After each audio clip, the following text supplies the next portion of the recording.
Hey YouTube, just figured I'd make a video to let y'all know why and how I got into e-bikes so much. Basically, a couple years ago, Russia invaded Ukraine and we had that big gas price run up. It was getting up to $4 a gallon and diesel was $5 a gallon. And at that time, I was driving my 77 Ford F100. It's got a 400 big block in it. And that truck is awesome. I love that truck. Still have it. But, it's a little rough to drive as a daily driver. And I just, driving vehicles, it wears them out. And I didn't want to wear that truck out. That truck is awesome. So I wanted to get something else. But, with the whole COVID situation, the price of cars went crazy and used cars went crazy. And I'm a mechanic for a living. So, I can work on cars. It's not a big deal. But I just can't get my head around the prices of used cars now, and new cars is just ridiculous. And I don't live that far away from work. So I was like, you know what? Heck, I'll just get an e-bike and see how that does. I've got like 9 pedal bicycles anyway, so. But I was worried, with the kids in school and, if I have to get home fast one day or, work 12-hour days, what if I don't feel like pedaling after work? So e-bike really seemed like a ideal solution for that situation. So I got the e-bike and, I was figuring it out. I've been a solar experimenter for like 20 years now. And so I did the math on it and it seemed like, okay, well, mathematically speaking, it should charge enough for my commute. Because one of the downsides of e-bikes is you have to charge the battery.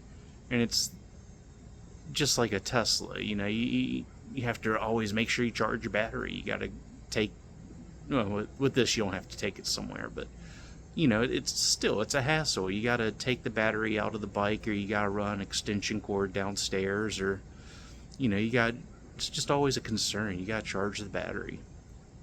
And so, like I said, I ran the numbers and it seemed like a 100-watt solar panel would be enough to charge it. And so I figured just run the experiment, see if it works, and that's what I did.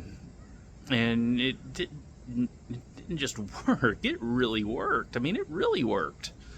It was unbelievable. 20 miles a day, and there's just nothing to it. You don't have to plug it in, you don't have to remember, you just park it in the parking lot like you would with the truck or any other car. And just make sure it's angled toward the sun or angled toward where the sun's going to be. And, you don't ever have to worry about it. It's great.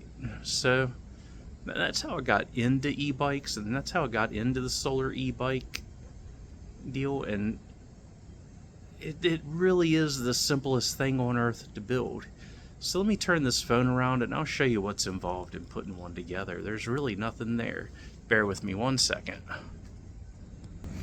Alright, so here we are. Solar e-bike. Obviously, you've got a solar panel. How hard is it to mount the solar panel? I'll show you. There's a 2x6. It's bolted to the frame. And that's it. You see? A couple bolts go through the frame. Board on the bottom to act like a big washer. And that's it. And, I put the solar panel at an angle to give it a little better sun angle. But there it is. Two wires coming out of the solar panel, going over to your charge controller, and that just regulates the amount of voltage going from the panel down to your batteries. And wires go into the batteries, and then that's it. That's all the parts involved. Solar panel, charge controller, batteries, and it's 2 wires going out of each, and that's it. And there's pros and cons. My other solar e-bikes, the panel is laying flat, so it doesn't matter which way you park it. The sun's, it's going to get the same amount of sun either way. With this one, it should be a little bit better for winter because the sun is in this area. In winter, the sun sits at a 45-degree angle in the sky. So, you're just not getting that straight on solar like you would during the summer. In the summer, in this area, the sun is sitting at about 15 degrees. So I was just experimenting with this. I haven't taken this one through winter yet. The other bikes I have ridden through winter, and they actually did fine. But just playing around, there's nothing to it. Let's see, what else? The other trick that I think is nice about having the solar charge controller on there is that I don't charge the batteries all the way up. The batteries normally charge at 54.6 volts. However, whenever you charge a battery up all the way or let it discharge all the way is what's called a charge cycle.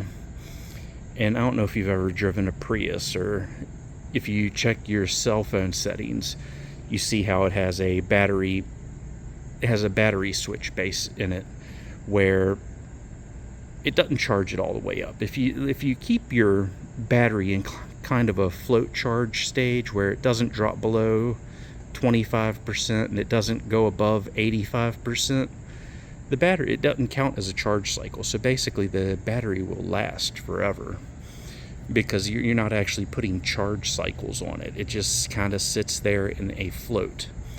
And the batteries have plenty of power for the range that I need them most of the time. So I just turn the voltage down so that the battery doesn't charge all the way up. I have it set to usually charge up to about 51.4 volts. And that puts it at about 85% state of charge. And, it has plenty of power to get home and back to work and to the grocery store and just take me wherever. I've never had to, once I put the solar panel on this bike, I've never had to plug it in again. And now, granted, that's not really that impressive. This bike only has about 600 miles on it. But still, 600 miles on a bike and never having to plug it in, that's not too bad. And let's see, what else have I done on this bike? I've also installed rear view mirrors. They work okay. I don't love the rear view mirrors. They have a rear view camera that you can put on it, which I have this mounted right there, and that thing is great. The screens only last about 6 months though, and you can charge the screens with the power supply coming out of the bike. And the rear view cameras really do work well. That's really the way to go, but I just got tired of messing with screens and having to buy them every 6 months, so I went with mirrors. Not as good as the screen, but still pretty good. And always, of course, make sure you have lights on your bike so people can see you. Also, I put a Bluetooth speaker on it. I know it's kind of annoying, but riding by myself, or I don't really love wearing Bluetooth headphones around when I'm riding, so the speaker is nice. I don't usually run it.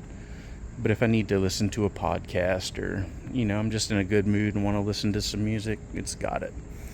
Like I said, don't use it very often, but it is there. And got the suspension seat post, which is definitely, with this bike, a necessity. This bike is miserable to ride without a suspension seat post because it is a fixed rear suspension. There is no suspension, it's just tire. The tires on this one are 20x3 tires.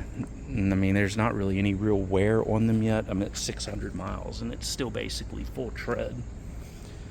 The back is still looking real good. And I got a holder for the phone, and this one has turn signals. To use it, there's nothing to it. You have a power on there. And then, you got your speed control. It goes up, down. To turn the headlight on with this one, you just hold the up button for 3 seconds. and the headlight comes on. Nothing to it, and it's just a pretty basic bike. Anybody could ride it.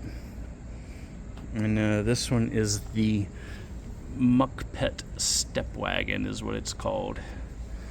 Another accessory you might want to include on your bike is either at least an air tag or actual GPS, which you can get through your cell phone company, and it will actually just make sure that wherever the bike goes, anywhere in the world, you'll have a GPS signal so if somebody tries to run off with it, you can track it down pretty quickly. Just make sure you had it real good. And that's really it. It's just like a standard bike otherwise. You can pedal. It's got fenders on it. I've ridden it through a bunch of rain. When the hurricane came through was actually the first day I had it all the way together. And rode right through the hurricane. No big deal. Still went to work with it. And that's really about it. I don't know what else to tell you. I gave you my story about how I got into e-bikes and just why I'm into it. It's just such an amazing thing to me. I can't believe that this isn't a more popular thing. I know there's a lot of videos on YouTube, but when you Google search them, there's not a single ready-made solution for solar-powered e-bikes. And it seems like there should be. It really seems like there should be, because it works so well. I never would have expected it. But anyway, if you like the video, please hit the like button. If you wouldn't mind hitting subscribing to the channel, I'm trying to do a whole lot of content to really give you all the information about it. And outside of that, I hope to see y'all out there. Talk to you soon. Bye.